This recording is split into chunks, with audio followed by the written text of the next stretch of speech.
అసెంబ్లీలో కొత్త స్పీకర్ గారు ఎన్నికైనారు, అంటే నిన్ననే ఎన్నికైనారు.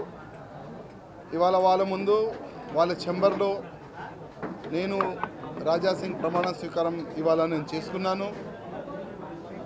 నేను ఇంతకుముందు కూడా అన్నా, ధర్మం పట్ల దేశం పట్ల భావన లేని అట్లాంటి స్పీకర్ ప్రొటెమ్ స్పీకర్ ముందు నేను ప్రమాణ స్వీకారం నేను చేయను అని నేను ముందు కూడా అన్నా.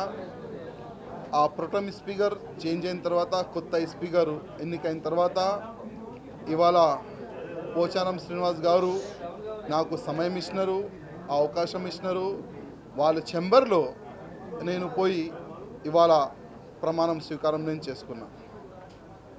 ఇవాళ ఇట్లాంటి నేను ఎందుకు చేసినా అంటే, మనం ముందు నుంచి చూస్తున్నాం ఎన్నోసారి ఈ పార్టీకి చెందిన ఎమ్మెల్యేలు, ఎంఐఎం పార్టీకి చెందిన ఎమ్మెల్యేలు ఏ విధంగా వీళ్ళు ధర్మం, మా హిందూ ధర్మం అగ్నిష్గా మాట్లాడినారు.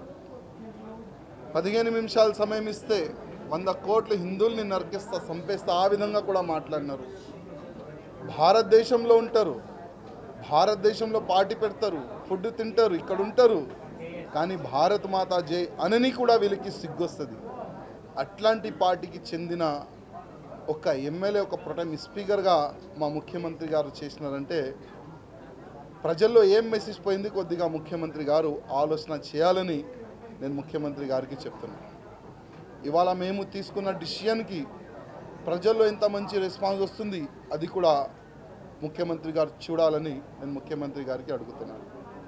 వచ్చే సమయంలో నేను ముఖ్యమంత్రి గారికి మరీ రిక్వెస్ట్ చేస్తున్నా, తెలంగాణ బాగుపడాలి, బంగారు తెలంగాణ కావాలని మీ యొక్క కళ ఉంది. బంగారు తెలంగాణ కావాలంటే ప్రతి ఒక్క కులం, ప్రతి ఒక్క వర్గంకి సరిగ్గా తీసుకొని మీరు ముందుకు నడవాలి, అప్పుడే బంగారు తెలంగాణ అవుతుందని నేను ముఖ్యమంత్రి గారికి చెప్తున్నాను. For more updates please subscribe 99 TV Telugu.